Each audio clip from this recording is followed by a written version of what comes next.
നമസ്കാരം. പ്രിയ കൗലകത്തിലേക്ക് എല്ലാവർക്കും ഒരിക്കൽ കൂടി സ്വാഗതം. ഞാൻ പ്രിയ കൃഷ്ണൻ. CBSE മൂല്യനിർണ്ണയത്തിന് പുതിയ ഒരു സമ്പ്രദായം കൊണ്ടുവന്നു. OSM, on screen marking system. ഇത് പ്രകാരം അധ്യാപകർക്ക് പല സ്ഥലങ്ങളിലും വാല്യുവേഷന് പോകണ്ട. അവനവൻ്റെ സ്കൂളിലെ കമ്പ്യൂട്ടർ ലാബിൽ ഇരുന്നു കൊണ്ട് പേപ്പർ വാല്യുവേറ്റ് ചെയ്യാം. കുട്ടികളുടെ ആൻസർ ഷീറ്റ് സ്കാൻ ചെയ്ത് കിട്ടും. വാല്യുവേഷനുള്ള സമയതാമസം കുറയ്ക്കാൻ കഴിയും. മാനുവൽ എറേഴ്സൊക്കെ കുറയ്ക്കാൻ കഴിയും. ഇതൊക്കെയാണ് ഇതിനെക്കുറിച്ചുള്ള പോസിറ്റീവ്സ്. അങ്ങനെ വലിയൊരു സംഭവമായിട്ടായിരുന്നു OSM നടപ്പിലാക്കിയത്. പക്ഷേ +2ൻ്റെ റിസൾട്ട് വന്നപ്പോഴോ 18 ലക്ഷത്തോളം കുട്ടികളുടെ ഭാവി അവതാളത്തിലായി. എന്തു പറ്റിയെന്നറിഞ്ഞോ? ഈ OSM വഴി ഇവാലുവേഷൻ നടത്തിയപ്പോൾ ഒരുപാട് പാകപ്പിഴകൾ, സാങ്കേതികമായ ഒരുപാട് തകരാറുകൾ ഇതിന് പിന്നിലുണ്ടായിരുന്നു. ഇത് നടപ്പിലാക്കുന്നതിന് മുമ്പ് തന്നെ CBSE ഒരു ടീമിനെ രൂപീകരിച്ചിരുന്നു.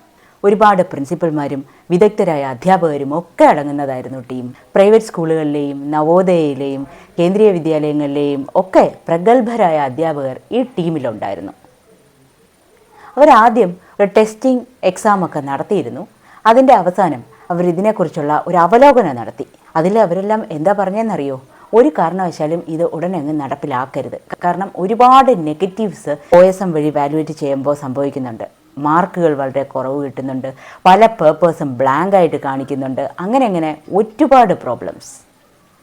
ഇതൊന്നും മുഖവിലേക്കെടുക്കാൻ CBSEക്ക് സാധിച്ചില്ല.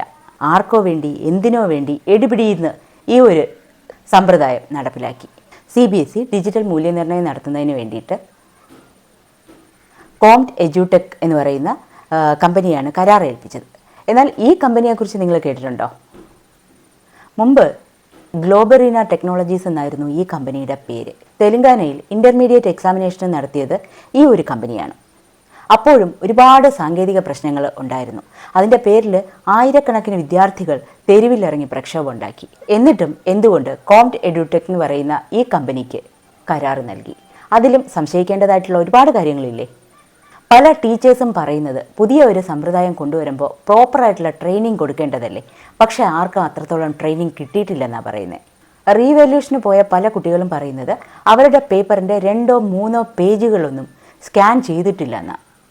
അപ്പോൾ ഇതിൽ സ്കാനിങ്ങിലും മിസ്റ്റേക്ക് സംഭവിച്ചു, അപ്ലോഡ് ചെയ്യുന്നതിലും മിസ്റ്റേക്ക് സംഭവിച്ചു. മൊത്തത്തിൽ സാങ്കേതികമായ മിസ്റ്റേക്ക് മാത്രം. ഇതിൽ ആരാ തെറ്റുകാർ? നമ്മളൊന്നും ഇപ്പോൾ ജീവിക്കുന്ന പഴയ കാലത്തല്ല, AIയുടെ കാലത്ത് തന്നെയാണ്. അതുകൊണ്ട് പഴയ രീതിയിലുള്ള മൂല്യനിർണ്ണയ സമ്പ്രദായമൊന്നും വേണമെന്ന് വാശി പിടിക്കുന്നില്ല. പുതിയ സമ്പ്രദായങ്ങൾ വരട്ടെ, നല്ലതാണെങ്കിൽ നമുക്കത് സ്വീകരിക്കാം. അത് എല്ലാ എക്സാമിനും അത് നമുക്ക് നടപ്പിലാക്കാം.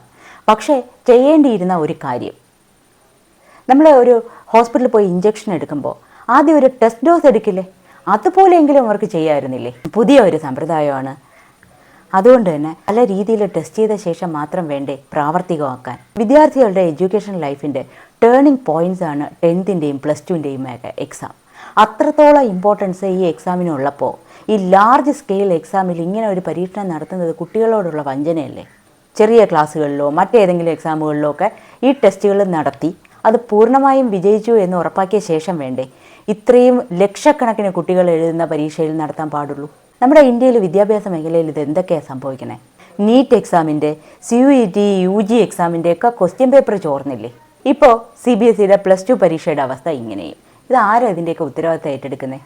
ഇപ്പോൾ CBSE പറഞ്ഞിട്ടുള്ള കുട്ടികൾ റീവാല്യുവേഷൻ അപ്ലൈ ചെയ്യാൻ ഇപ്പോൾ തന്നെ ഏകദേശം 56,000-ഓളം കുട്ടികൾ റീവാല്യുവേഷൻ അപ്ലൈ ചെയ്തിട്ടുണ്ട്. എന്നാലും പ്രോപ്പറായിട്ടുള്ള റിസൾട്ട് വരുമെന്ന് എന്താ ഉറപ്പ്? ഇങ്ങനെ ഇത്തരത്തിലുള്ള വലിയൊരു അലിഗേഷൻ ഉണ്ടായപ്പോൾ CBSEയുടെ ചെയർമാനായിരുന്ന രാഹുൽ സിംഗിനെ മാറ്റിക്കൊണ്ട് പുതിയൊരു ചെയർമാനെ അപ്പോയിൻ്റ് ചെയ്തു.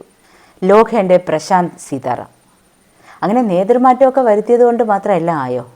നമ്മുടെ എഡ്യൂക്കേഷണൽ സിസ്റ്റത്തിൻ്റെ പോക്ക് ഇപ്പോൾ എങ്ങോട്ടാണ്? CBSEയെ പോലും വിശ്വസിക്കാൻ പറ്റാതെ കുട്ടികൾ ഡിപ്രഷനിലേക്കും ആങ്സൈറ്റിയിലേക്കും ഒക്കെ പോയി മിക്ക കുട്ടികളും ട്രീറ്റ്മെൻറ്റ് എടുക്കുന്നുണ്ട്. ഈ വിദ്യാർത്ഥികളുടെയൊക്കെ പഠനത്തിലും അവരുടെ പരീക്ഷാ നടത്തിപ്പിലുമൊക്കെ സർക്കാർ നല്ല ജാഗ്രത കാണിക്കണം. ഒരു പുതിയ സമ്പ്രദായം കൊണ്ടുവരുമ്പോൾ പാകപ്പിഴകൾ സ്വാഭാവികമാണ്. എന്നാലും പല മുൻകരുതലുകളെയും അവഗണിച്ചിട്ടാണ് CBSE ഇങ്ങനെ ചെയ്തു എന്നത് വളരെ പരിതാപകരം. പുതിയ ഒരു ഇൻഫോർമേറ്റീവ് വീഡിയോ ആയിട്ട് വീണ്ടും കാണാം. അതുവരെ ബൈ.